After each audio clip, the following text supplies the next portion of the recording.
Sarah Ferguson was ready to tell stories about the royal family that weren't very pleasant. During her 1992 separation from Andrew, according to her mother, Sarah Ferguson, the former Duchess of York, once stood on the brink of revealing uncomfortable royal secrets. During the turbulent months of her 1992 separation from then Prince Andrew, her mother Susan Barantes told the press at the time. In a newly resurfaced interview quoted in Andrew Lowney's book entitled, The Rise and Fall of the House of York, Barantes made it clear that her daughter was prepared to fight fiercely for custody of Princesses Beatrice and Eugenie, and was willing to use explosive revelations as leverage if necessary. Sarah will not accept easily to lose her children. And if she does, she is prepared to tell stories that are not very pleasant about the English crown. Barantes warned Italian magazine Gente amid the crisis. Lowney explains that Ferguson was determined to avoid the fate of her own mother and sister Jane, both of whom lost custody after their marriages collapsed.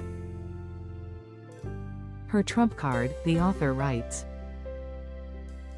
was that she could always sell a kiss and tell memoir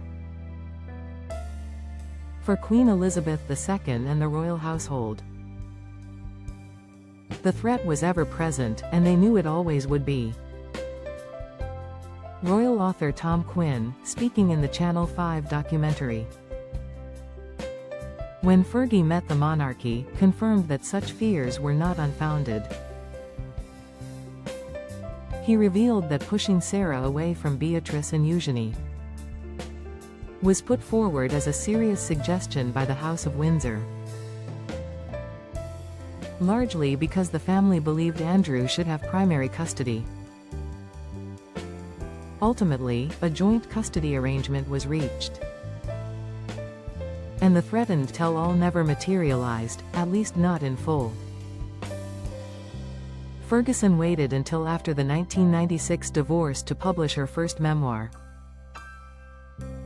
My Story, followed by Finding Sarah in 2011, both of which focused more on personal growth than royal exposé. 33 years later, the idea of a no-holds-barred book has resurfaced amid fresh challenges for the Yorks. Andrew Mountbatten Windsor was stripped of his remaining titles and honors this autumn following renewed scrutiny of his Jeffrey Epstein connections. Sarah Ferguson, too, lost the formal right to be styled Duchess of York, with Royal Lodge set to be vacated in 2026. The couple spent what may be their final Christmas in the grand residence. Insiders suggest Ferguson, facing financial uncertainty and diminished public opportunities, might once again consider a lucrative memoir. She has nothing left to lose now, one source noted, echoing the sentiment from 1992. The former Duchess has long maintained a complex relationship with the institution that once embraced, then distanced itself from her. Her mother's 1992 warning, delivered when emotions ran raw, revealed the depth of Ferguson's determination to protect her children. Susan Barantes herself had abandoned her family in the 1970s to start a new life in Argentina, leaving young Sarah and her siblings behind. This personal history made Ferguson doubly resolute against losing Beatrice and Eugenie. Lowney describes the royal household's quiet dread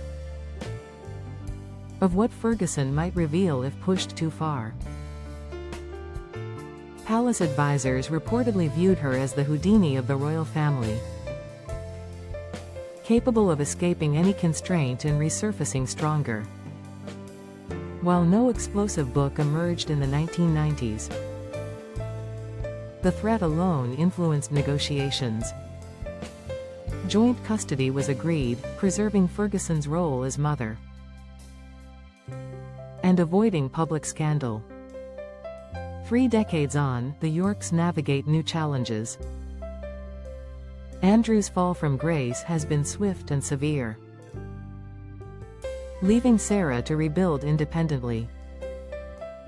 Her children's books, television appearances, and philanthropy have sustained her career, but recent controversies have made partnerships scarce. As Royal Lodge slips away, the question of a tell-all resurfaces.